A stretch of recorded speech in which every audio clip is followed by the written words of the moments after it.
Welcome back. आज से हम एक न्यू सीरीज़ का आगाज़ करने जा रहे हैं जो कि रिएक्ट पर बेस करेगी और हम इसमें कंप्लीट रिएक्ट को सीखेंगे कि रिएक्ट कहाँ से आया, किस तरह बना और इस पर काम क्या क्या किए जाते हैं और कैसे कैसे किए जाते हैं। रिएक्ट की अगर बात करें तो रिएक्ट एक फ्री एंड ओपन सोर्स जो है जावास्क्रिप्ट की लाइब्रेरी है जो कि यूज़र इंटरफेस, मैं तो कहूँगा अमेजिंग यूज़र इंटरफेसेस बनाने के लिए इस्तेमाल होती है और इसको फेसबुक वालों ने डेवलप किया है। बेसिकली इसको एक्चुअली फेसबुक ने खुद डेवलप नहीं किया है या फेसबुक के ऑनर ने डेवलप नहीं किया है। अगर इसकी थोड़ी बहुत हिस्ट्री की तरफ चली जाए तो रिएक्ट जो है वो जॉर्डन वाक ने 2011 में डेवलप की थी और जहाँ तक जो है मुझे याद है कि इन्होंने टेस्टिंग की थी जो हमारी फेसबुक की न्यूज़ फीड्स हैं उसके ऊपर, और देखा था कि क्या ये रिएक्ट को इस्तेमाल करते हुए न्यूज़ फीड्स में बेहतरी आती है कि नहीं आती।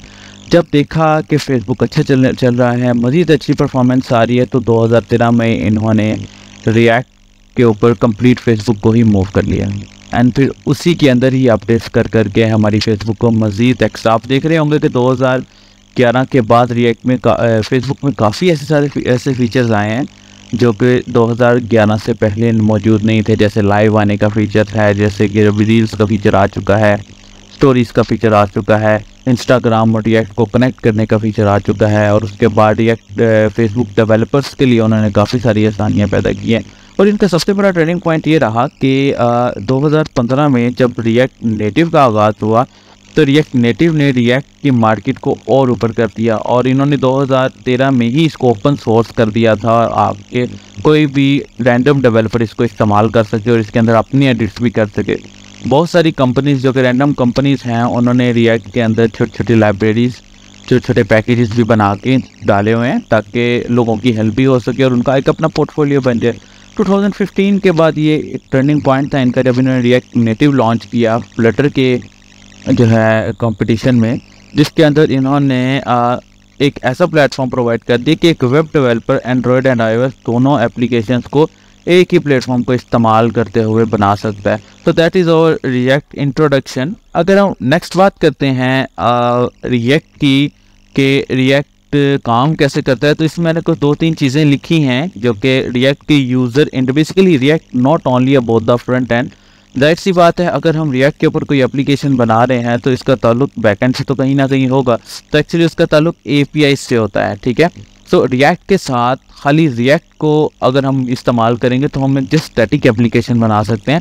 अगर हमें डायनामिक एप्लीकेशन बनानी है तो हमें बैकएंड का सपोर्ट लाजमी चाहिए कि जिसको इस्तेमाल करते हुए लाइक हम Node.js को इस्तेमाल कर सकते हैं इसके बैकएंड पे, Laravel को इस्तेमाल कर सकते हैं इसके बैकएंड पे, उसके अलावा पाइथन को इस्तेमाल कर सकते हैं इसके बैकएंड पे।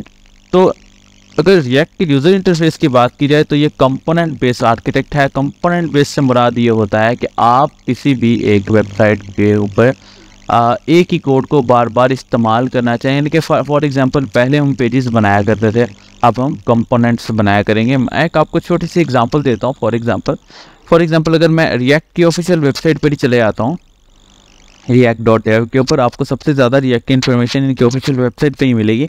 आप देखिए जब मैं इस पर क्लिक करता हूँ कितना फास्ट चल रहा है, तो हो क्या रहा है, एक्चुअली ये पेज चेंज नहीं हो रहा है, ये कंपोनेंट चेंज हो रहा है, ठीक है।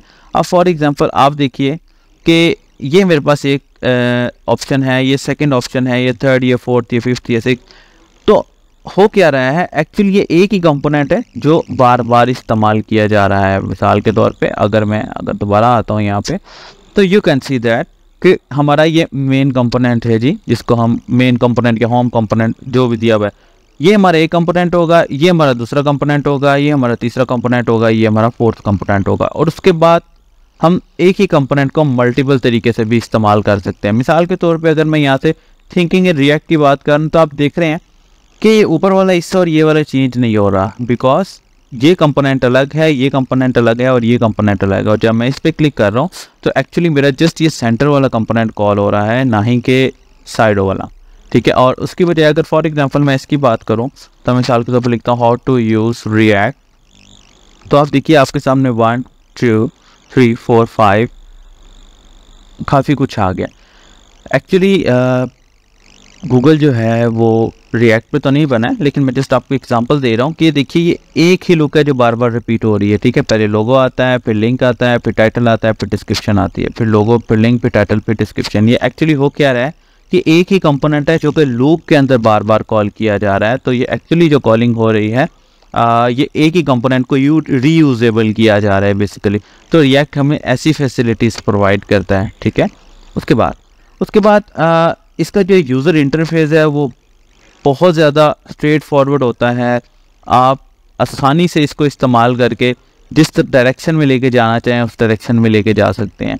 इसकी सबसे ज़्यादा बड़ा फ़ायदा ये है दोस्तों कि ये इजीली जो है, इसका सबसे बड़ा फ़ायदा ये है कि ये इजीली जो है यूज़र इंटरफेस को रीयूजेबल करता है, यानी कि एक ही कंपोनेंट को आप जहाँ मर्जी इस्तेमाल। उसके बाद सबसे बड़ी बात ये है कि ये वर्चुअल डॉम को जो है इसे जो है ना फॉलो करता है, डॉक्यूमेंट ऑब्जेक्ट मॉड्यूल को। उसके बाद JSX सिंटैक्स, इन्होंने JSX की जो है, इन नेक्स्ट वीडियोस में हम डॉम के बारे में डिस्कस करेंगे कि इन्होंने JSX की एक कमाल का फीचर जो है ना प्रोवाइड किया है कि जावास्क्रिप्ट का ये रूल था कि हम HTML को जावास्क्रिप्ट में नहीं लिख सकते, लेकिन इन्होंने एक ऑफर दी है हमें, या एक आप समझ लीजिए एक फंक्शनैलिटी दी है कि हम JSX को HTML के अंदर लिख सकते हैं और बड़ा इजीली लिख सकते हैं, ठीक है। हमारा डाटा का फ्लो बहुत अच्छा होता है। उन्होंने हर पर्पस के लिए हमें हुक्स प्रोवाइड किए हैं। मिसाल के तौर पे अगर आपने फॉर्म को हैंडल करना है तो उसके लिए अलग हुक है, अगर आपने ऑन लोड पे कोई चीज़ें डालनी है तो उसके लिए अलग होगा। यानी कि आपकी जो सिंपल जावास्क्रिप्ट के बिल्ट इन फंक्शंस होते हैं उनसे जान छूट जाती है और आप इजीली हुक्स को इस्तेमाल करते हुए किसी भी किस्म की फंक्शनैलिटी को जो है ना लेकर चल सकते हैं।